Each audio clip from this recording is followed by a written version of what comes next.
ونستعينه ونستغفره ونؤمن به ونتوكل عليه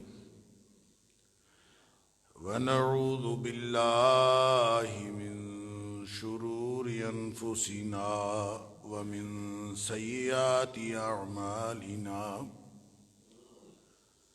من يهده الله فلا مضل له ومن يضلل فلا هادي له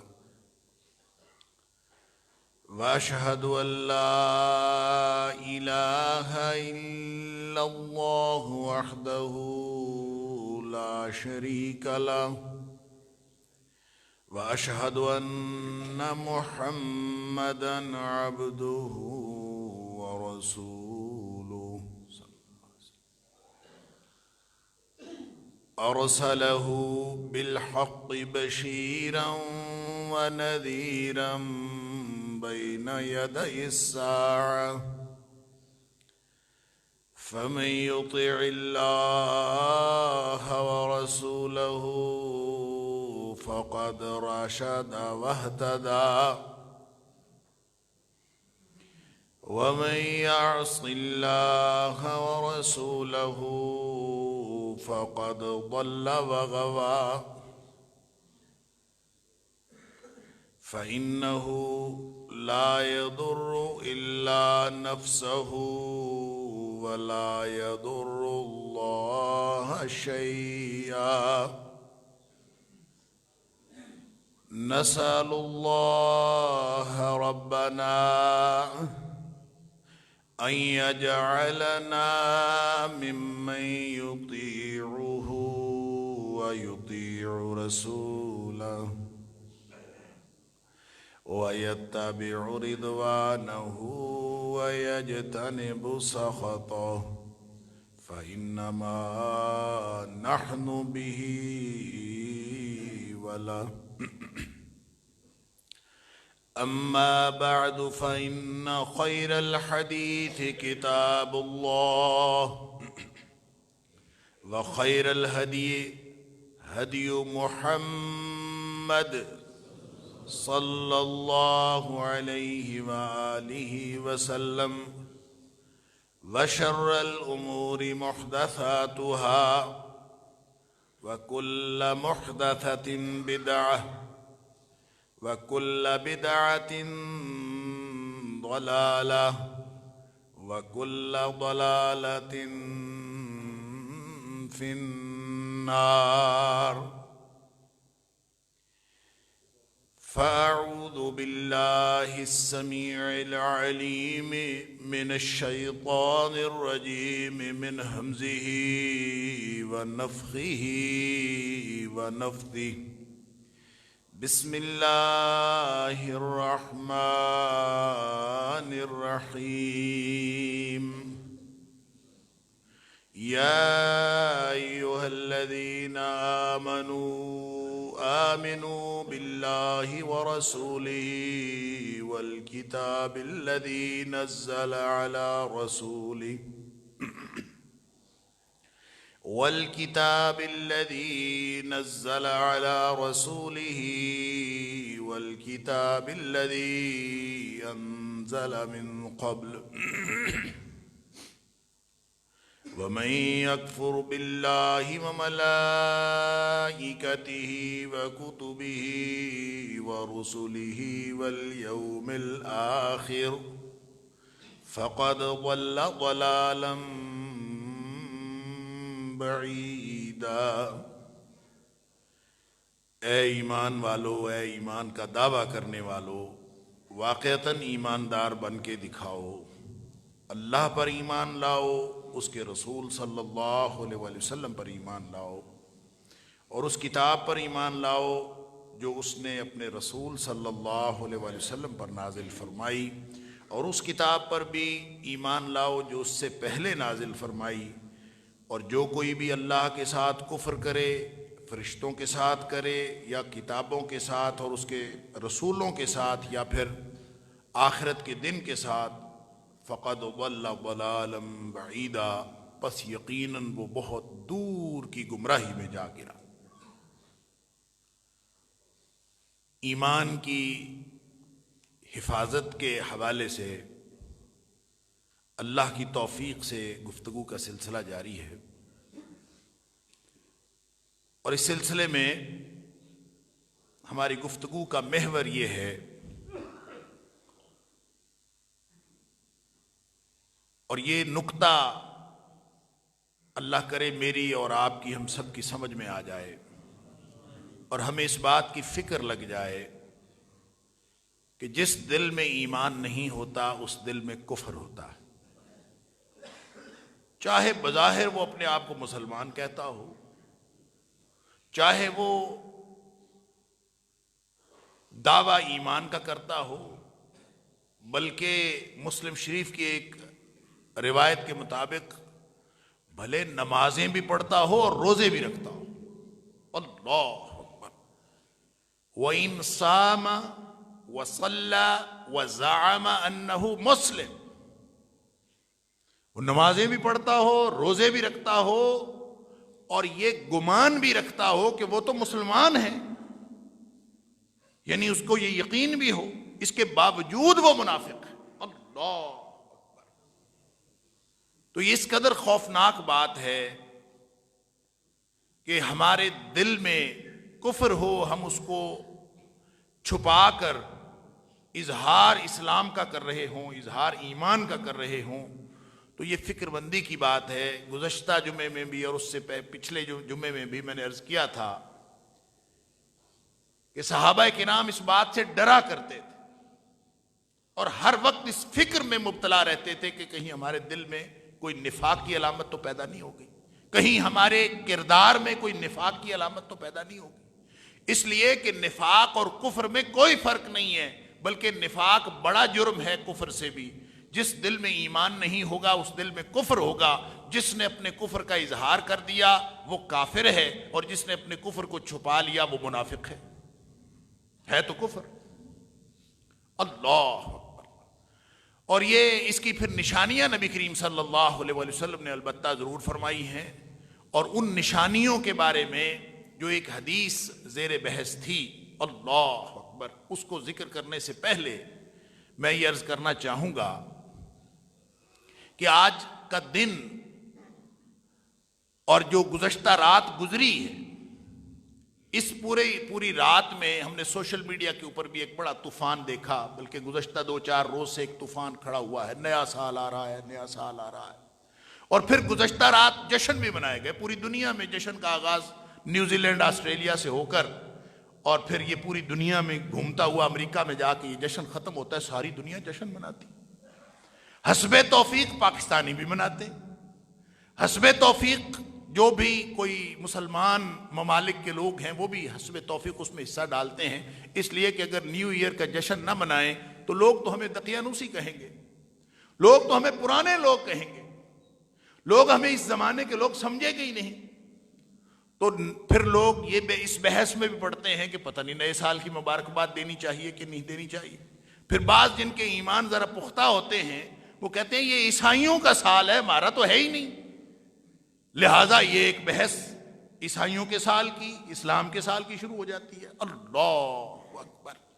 میں اس کے اوپر تفصیل سے گفتگو ہرگز کرنا نہیں چاہتا، میں صرف اس کا یہ پہلو کہ ہمارا ایمان کیا ہے اور ہمارے ایمان کے ساتھ اس دن کا اور اس رات کا کیا تعلق ہے، کیا ہمارا جو طرز عمل ہے وہ ایمان پر مبنی ہے، صرف اس اعتبار سے آپ دیکھ لیجیے۔ اب ایمان کا تعلق الذی خلق الموت والحیات لیبلوکم ایکم احسن عملا، اللہ اکبر،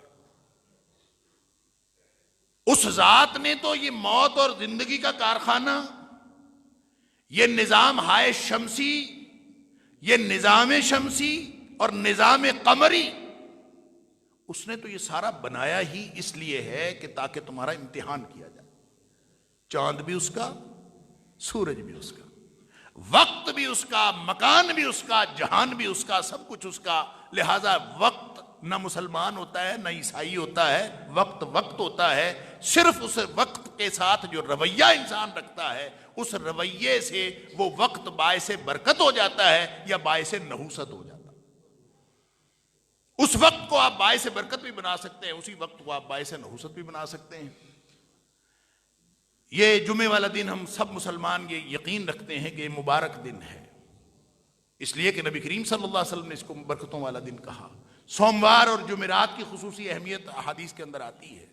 تو کچھ اوقات برکتوں والے اوقات ہوتے ہیں، تو حقیقت بات یہ ہے کہ کوئی بھی وقت وہ چاہے اپنی نوعیت کے اعتبار سے برکت والا ہو،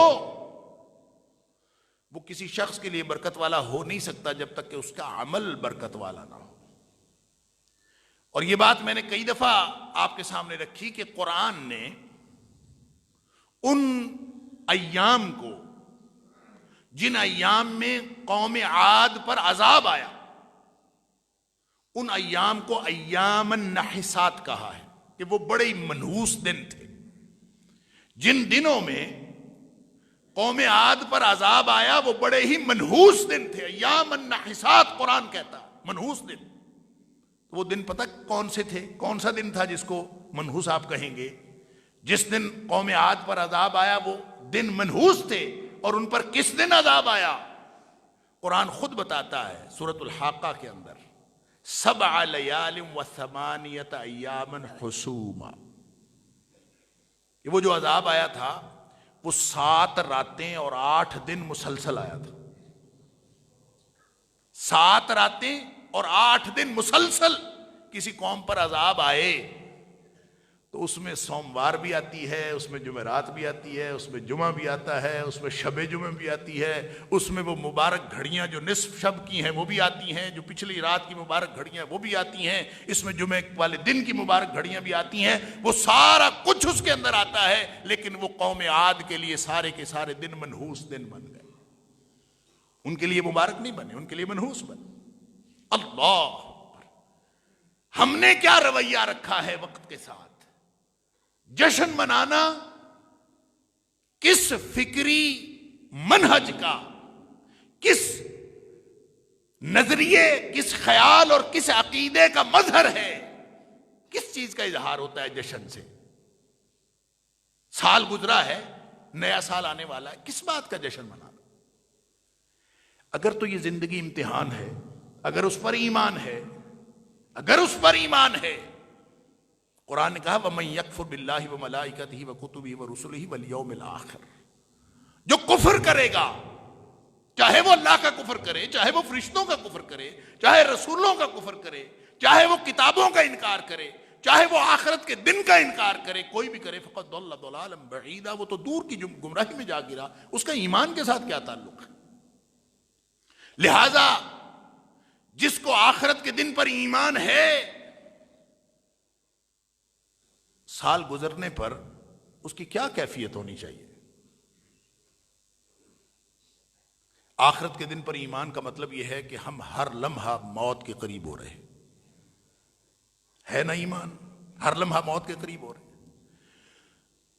تو جو آدمی امتحان میں بیٹھا ہو اور امتحان میں 3 گھنٹے اس کو دیے گئے ہیں، آپ یہ دنیا کے امتحان کی مثال لے لیجئے، 3 گھنٹے اس کو دیے گئے ہیں کہ 3 گھنٹے میں آپ نے پیپر حل کرنا ہے، اس کے بعد رزلٹ آئے گا، اس کے بعد کامیابی ملے گی۔ 3 گھنٹے میں سے 1 گھنٹہ گزر گیا تو وہ اس امتحان دینے والے کے لیے جشن کی جسٹیفیکیشن پیدا کرتا ہے، جشن کا جواز پیدا کرتا ہے، یا فکر مندی لگاتا ہے؟ 1 گھنٹہ گزرنے کے بعد اس کی فکر مندی میں اضافہ ہوتا ہے کہ اوہو 1 گھنٹہ گزر گیا، باقی تو 2 گھنٹے رہے۔ پھر اگلا گھنٹہ گزرتا ہے، اس کو اور زیادہ فکر ہوتی ہے، اس کے ہاتھ پاؤں پھول جاتے ہیں کہ میرا وقت ختم ہونے والا ہے۔ جوں جوں گھڑیاں گزرتی ہیں، جوں جوں وقت گزرتا ہے، اس کی فکر مندی میں اضافہ ہوتا چلا جاتا ہے، کیونکہ اس کو معلوم ہے کہ پچھلے گھنٹے میں مجھے جو کرنا چاہیے تھا میں کر نہیں سکا،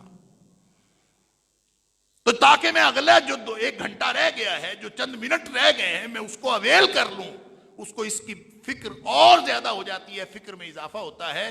جس کو یہ پتا ہو کہ میں امتحان میں بیٹھا ہوں، اور جو شخص جس کا دماغ چل گیا ہو، یا جس کو فکر نہ ہو، جس کو امتحان کی اس اہمیت کا اندازہ ہی نہ ہو، اور جس کو کامیابی اور ناکامی کا کوئی ایمان ہی نہ ہو، وہ انہی 3 گھنٹوں میں وہ کیا کر رہا ہوگا؟ وہ جشن بھی منا سکتا ہے، وہ وہاں خوش گپیاں بھی کر سکتا ہے، وہ لطیفے بھی سنا سکتا ہے، وہ اپنے انہی اوقات کو جو فکر مندی کے اوقات ہے اس کو جشن میں ضائع کر سکتا ہے۔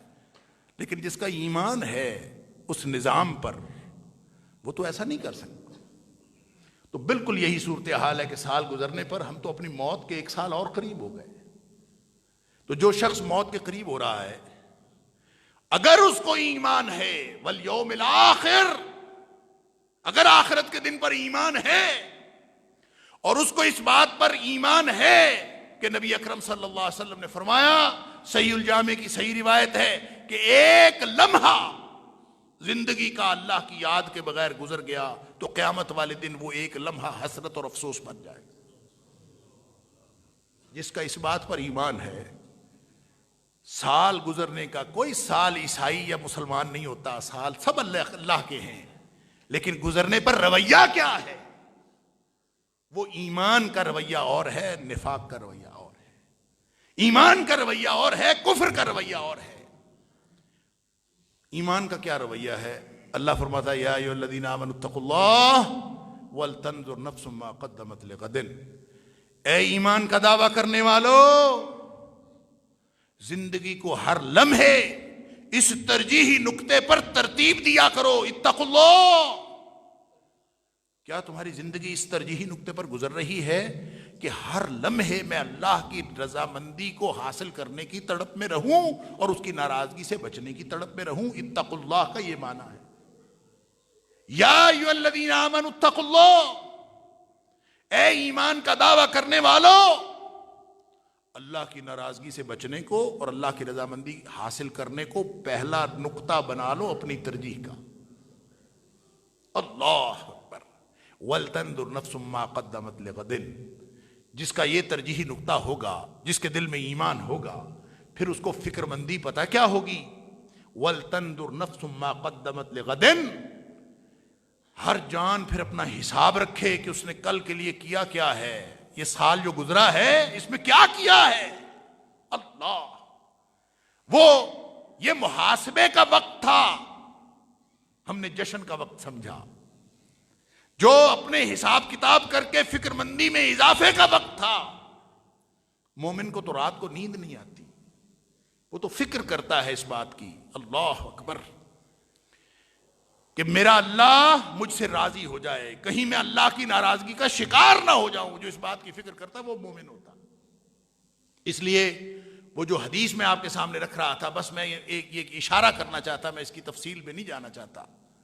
تو ہم صرف اپنے ایمان چیک کر لیں، ہم صرف ہر لمحے پہ اور ہر مرحلے پہ۔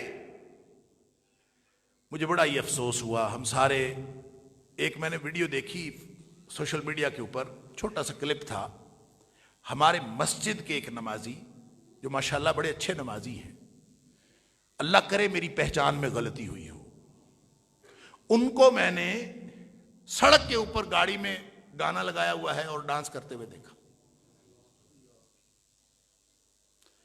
کس بات کا جشن بھائی؟ کیا اللہ کی طرف سے خبر آ گئی ہے کہ تمہیں جہنم سے بچا کر جنتی بنا دیا گیا ہے؟ کیا تمہیں دنیا میں جنتی ہونے کا سرٹیفکیٹ مل گیا ہے؟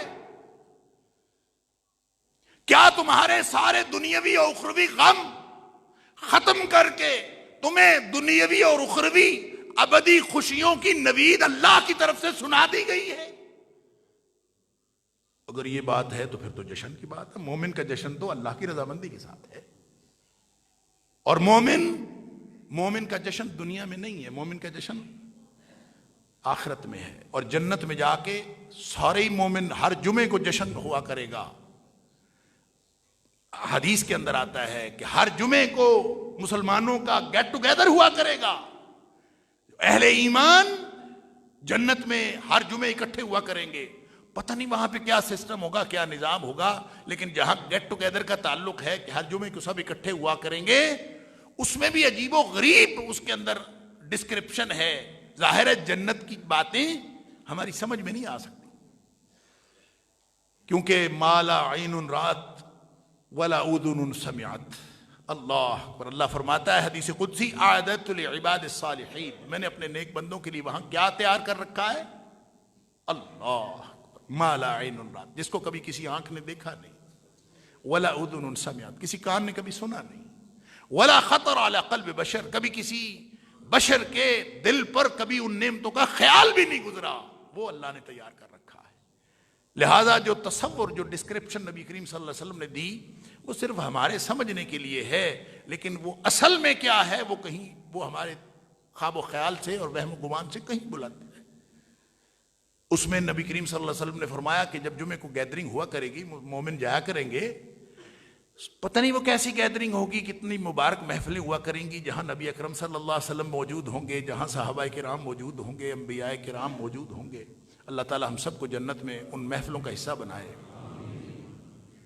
نبی کریم صلی اللہ علیہ وسلم فرمایا جب مومن اس گیدرنگ سے واپس آئیں گے نا گھر، اپنے گھر، مومن بھی جائیں گے، مومنات بھی جائیں گی، لیکن جب اپنے اپنے گھر واپس آئیں گے تو مومنین کے حسن میں بھی اللہ اتنا اضافہ فرما دے گا کہ وہ پہلے جیسے نہیں ہوں گے، وہ کوئی نئی شخصیت لے کے گھر آیا کریں گے.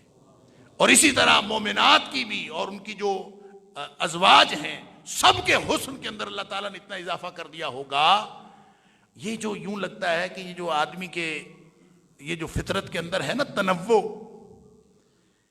کہ یہ جو فطرت کے اندر ہے کہ ایک چیز سے آدمی اکتا جاتا ہے، تو جنت چونکہ وہاں اکتاہٹ والی تو بات ہے ہی کوئی نہیں، تو وہاں اللہ تعالیٰ نے کوئی مستقل نعمتوں کے اندر اضافہ کرنے کا اور مستقل نعمتوں کے اندر تبدیلی کرنے کا کوئی نظام بنایا ہوا ہوگا.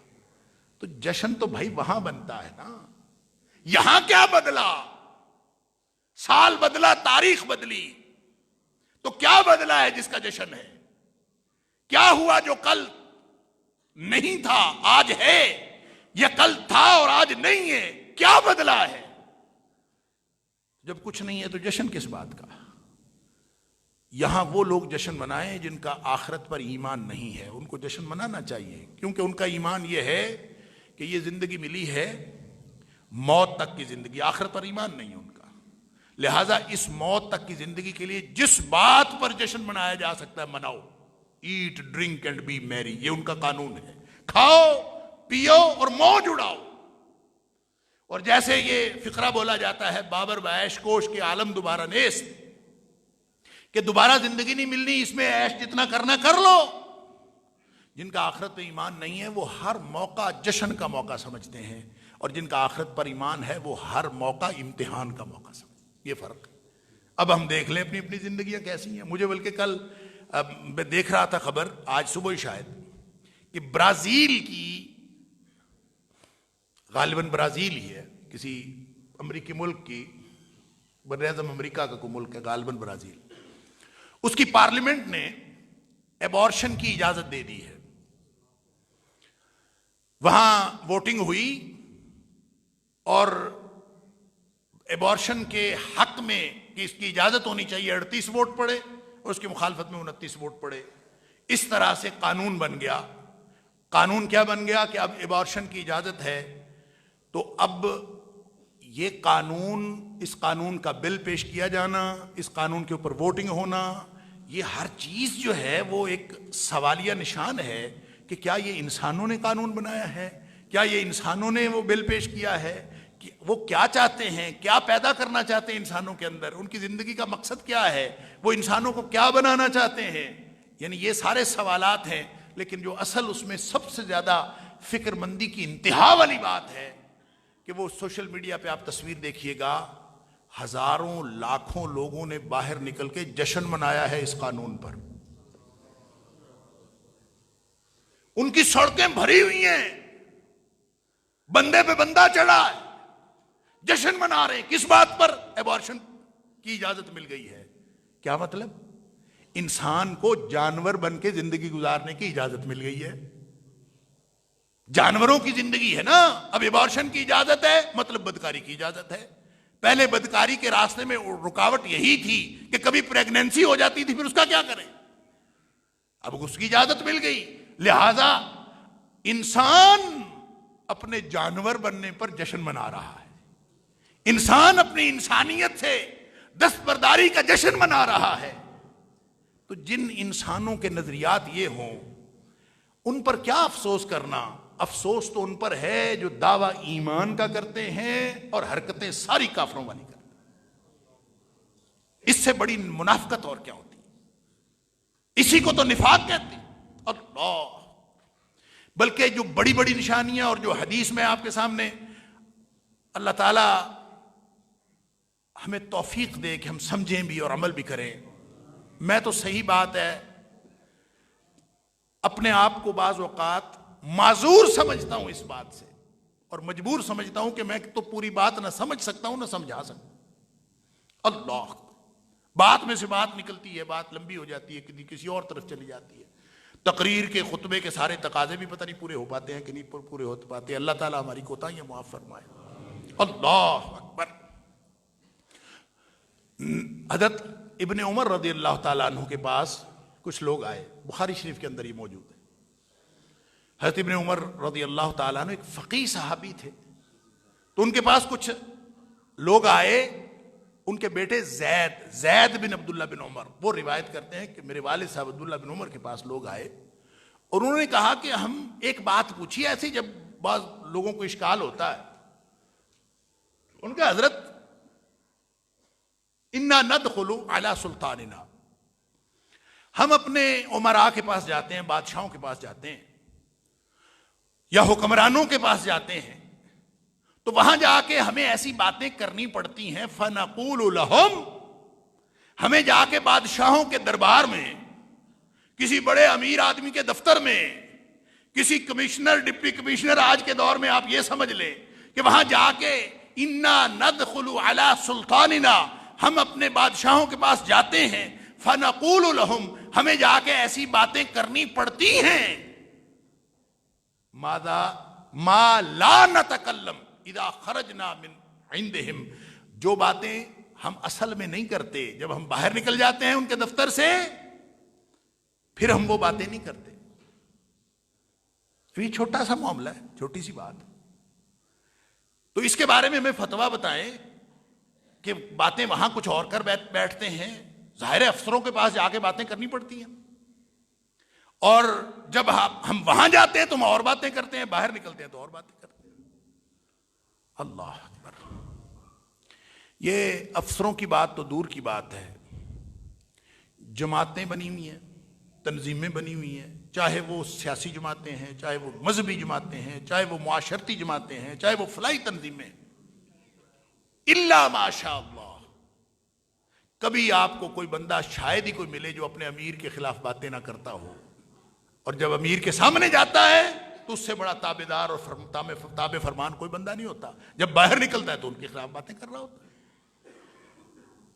اور افسر، وزیر اعظم، یہ جو وزیر اعظم کو باتیں کرتے ہیں لوگ، یا وقت کے کسی بھی حکمران کو، وزیر اعلیٰ کو، گورنر کو، کسی کو بھی باتیں کرتے ہیں، ان کو کبھی ملاقات کا موقع مل جائے تو وہاں نہیں کرتے، وہاں انتہا کر دیتے ہیں خوشامد اور چاپلوسی کی۔ اللہ تعالیٰ معاف فرمائے، کچھ عرصہ پہلے تک میں کسی ایک ایسی کمیٹی کا ممبر تھا کہ کبھی نہ کبھی وزیر اعلیٰ ہاؤس جانا پڑتا تھا اس کمیٹی کی میٹنگ میں، تو اس میں بہت سارے علماء ہوتے تھے، ہم طالب علموں کو بھی پتہ نہیں کسی نے نام دیا تھا، تو کچھ عرصہ میں جاتا رہا ان میٹنگوں میں۔ تو میٹنگ میں جب ہم جاتے تھے نا، تو جو دوست ہم ساتھ بیٹھے ہوتے، ہم از راہ مذاق آپس میں بات کرتے کہ آج دیکھتے ہیں خوشامد اور چاپلوسی میں فرسٹ کون آتا ہے، کیونکہ کرنی تو سب نے خوشامد اور چاپلوسی، یہ تو پتہ ہی ہوتا ہے ہر بندے نے کرنی، لیکن فرسٹ کون آتا ہے ہم پھر بعد میں اپنی طرف سے نمبرنگ بھی کرتے، اچھا آج فرسٹ فلاں آیا ہے۔ انا للہ و انا الیہ راجعون۔ ابن عمر رضی اللہ تعالیٰ عنہ سے پوچھ رہے ہیں لوگ کہ ہم ایسا کرتے ہیں، اس کے بارے میں آپ کا کیا خیال ہے؟ بخاری شریف کے اندر ابن عمر رضی اللہ تعالیٰ عنہ کی قول موجود ہے، وہ فرماتے ہیں کنا نعدھا نفاقا، نبی کریم صلی اللہ علیہ وسلم نے جو ہمیں اخلاق سکھائے ہیں اور جو صحابہ کرام کے دور میں جو اخلاقیات پرویل کرتی تھی، ہم تو اس کو نفاق کہتے تھے، یہ ہم اس کو منافقت گنتے تھے کہ جو یہ کرتا ہے وہ منافق ہوتا ہے، وہ وہاں جا کے کوئی اور بات کرے اور یہاں جا کے کوئی اور بات کرے۔ اللہ اکبر۔ اور نبی اکرم صلی اللہ علیہ وسلم نے فرمایا تم میں سے بدترین آدمی وہ ہے کون؟ ذل وجہین، جو دو چہروں والا ہے، دو منہ آدمی، کسی اور کے پاس جاتا ہے تو اور بات کرتا ہے، کسی اور کے پاس جاتا ہے یاتی الی ہؤلاء بوجہ ویاتی الی ہؤلاء بوجہ، کچھ لوگوں کے پاس جاتا ہے تو اس کا روپ اور ہوتا ہے، دوسروں لوگوں کے پاس جاتا ہے تو اس کا روپ اور ہوتا ہے، جو کئی روپ لے کے شخصیت پھرتا ہے، نبی اکرم صلی اللہ علیہ وسلم فرمایا بدترین آدمی ہے، اور وہی تو منافق۔ ہم مسجد میں اور ہوتے ہیں، سڑک پہ اور ہوتے ہیں، جشن کی رات اور ہوتے ہیں، افسروں کی کرسیوں کے سامنے کھڑے ہو کے اور ہوتے ہیں، حکمرانوں کے سامنے اور ہوتے ہیں، اور پھر بھی ہم مومن ہیں، ہمارے ایمان کو کوئی فرق نہیں پڑتا۔ اللہ اکبر۔ انا للہ و انا الیہ راجعون۔ یا پھر نبی کریم صلی اللہ علیہ وسلم نے ایک اور مثال دی، آپ نے فرمایا کہ مثل المنافق کمثل الشاة العائرہ، منافق جو ہوتا ہے نا وہ چرنے والی بکری کی طرح ہوتا ہے، جیسے بکری چر رہی ہے، اور وہ چر کہاں رہی ہوتی ہے؟ بین الغنمین، وہ دو ریوڑوں کے درمیان چرنے والی بکری کی طرح ہوتا ہے منافق، اس لیے کہ وہ کبھی ادھر جاتی ہے چرتی ہے، تعیر الی ہذہ مرۃ و تعیر الی ہذہ مرۃ، کبھی وہ اس ریوڑ میں جا کے چر آتی ہے، کبھی وہ اس ریوڑ میں چر آتی ہے۔ سبحان اللہ، اللہ تعالیٰ معاف فرمائے، نبی اکرم صلی اللہ علیہ وسلم نے جو مثال دی ہے کہیں وہ ہمارے اوپر فٹ تو نہیں بیٹھتی کہ ہم جشن منانے والے اور گانا گانے والے، ڈانس کرنے والے اور مختلف طرح کی اللہ اور اس کے رسول صلی اللہ علیہ وسلم کی نافرمانی کرنے والے، ہم ان میں بھی فٹ ہو جاتے ہیں اور مسجد میں آ کے نمازیوں کے ساتھ بھی فٹ ہو جاتے ہیں۔ ہم کہیں دو ریوڑوں میں چرنے والی بکری تو نہیں، نبی کریم صلی اللہ علیہ وسلم کی دی ہوئی مثال۔ اللہ اکبر۔ اپنے اپنے عمل کا، اپنے اپنے کردار کا محاسبہ کر لیجئے، آج وقت ہے، اور اس کو غنیمت سمجھیے، اور یہ نیا سال یہ ہمیں یہی پیغام دیتا ہے۔ اور نبی اکرم صلی اللہ علیہ وسلم نے وہ جو 5 چیزیں فرمائیں، 5 چیزوں سے پہلے 5 چیزوں کو غنیمت سمجھو۔ ایک اغتنم خمسا قبل خمس، 5 چیزوں سے پہلے 5 چیزوں کو غنیمت سمجھو، جس میں آپ نے فرمایا کہ اپنی جوانی کو شبابک قبل حرمک، جوانی اللہ نے دی ہے، سبحان اللہ، تو بڑھاپا آنے سے پہلے اس کو غنیمت سمجھو، اس سے فائدہ اٹھا لو جتنا اٹھانا، جتنے دین کے کام کرنے ہیں، جتنے اللہ اور اس کے رسول صلی اللہ علیہ وسلم کی اطاعت کرنی ہے، جتنا اللہ کی رضامندی کا کام کرنا ہے، جتنا اللہ کی ناراضگی سے بچنے کا کام کرنا ہے، جوانی میں کر لو، بڑھاپے میں نہیں ہوگا، غنیمت سمجھو۔ اللہ، اسی طرح فرمایا اپنی صحت کو غنیمت سمجھو، وصحتک قبل سقمک، بیماری آنے سے پہلے صحت کو، تندرستی کو غنیمت سمجھو۔ بیماری آ گئی تو نہیں نمازیں پڑھی جانی، بیماری آ گئی تو یہ کرسیوں پہ بیٹھے بابے نہیں نظر آتے، سجدے کی توفیق نہیں ہوتی۔ اللہ اکبر۔ زندگی ہے، تندرستی نہیں ہے۔ اسی طرح اس میں یہ بھی ہے وحیاتک قبل موتک، اپنی زندگی کو غنیمت سمجھو موت آنے سے پہلے، یہ جو چند سانسیں اللہ نے دی ہیں اس کو غنیمت سمجھے۔ اللہ اکبر۔ اور پھر وفراغک قبل شغلک، اپنی مصروفیت سے پہلے جو اللہ نے فرصت عطا کی اس فرصت کو غنیمت سمجھو۔ اور اسی طرح فرمایا کہ اپنی امیری کو جو اللہ نے خوشحالی دی ہے اس کو تنگ دستی آنے سے پہلے غنیمت سمجھو، جو اللہ تعالیٰ نے عطا کی ہے۔ تو جتنی نعمتیں اللہ نے دی ہیں اس سے جلد از جلد استفادہ کر لینا چاہیے، یہ ایمان کی علامت ہے، یہ نبی اکرم صلی اللہ علیہ وسلم کی نصیحت ہے۔ تو ہم نے پھر اللہ کی دی ہوئی مہلت سے فائدہ اٹھایا نا، کہ 1 سال گزر گیا ہے، اللہ تو نے 1 سال اور مہلت دے دی ہے، لہذا ہم رات کو اٹھ کے جشن مناتے ہیں کیونکہ مہلت تھوڑی سی اور مل گئی ہے۔ ما ھذا انا للہ و انا الیہ راجعون۔ کیا وہ امتحان کا تصور ہے؟ اگر ہے تو یہ تو فکر مندی کو بڑھاتا ہے۔ کتنے لوگ راتوں کو روئے ہیں، کتنے لوگ راتوں کو کھڑے ہوئے ہیں اللہ کے سامنے، کتنے لوگوں نے اللہ کے سامنے اپنے گزشتہ سال کی معافیاں مانگی ہیں اور اللہ کے ساتھ عہد کیا ہے کہ اللہ جتنی زندگی باقی ہے وہ چند لمحے ہے، یہ چند سال ہے، وہ صرف تیری مرضی سے گزرے گی۔ اللہ اکبر۔ نبی اکرم صلی اللہ علیہ وسلم نے جو 3 باتیں فرمائیں، ثلاث مہلکات، جو حدیث میں پچھلے جمعے میں شروع کی تھی، آج پھر لگتا ہے کہ وہ مکمل نہیں ہوگی، اللہ تعالیٰ ہمیں معاف فرمائے۔ ثلاث مہلکات، 3 چیزیں تباہ و برباد کر دینے والی ہیں، وثلاث منجیات، 3 چیزیں نجات دینے والی ہیں، وثلاث کفارات، 3 چیزیں کفارہ بن جاتی ہیں گناہوں سے، وثلاث درجات، اور 3 چیزیں ایسی ہیں جو انسانوں کے درجات بلند کرتی۔ اللہ اکبر۔ ثلاث مہلکات، اس کے بارے میں بات ہو چکی۔ شح مطاع، ایسی دل کی بخیلی جس کی انسان بات مان لے، دل کی بخیلی اس کی انسان بات مان لے اور اس کو اپنا کردار کا حصہ بنا لے، یہ انسان کو تباہ و برباد کر دیتی۔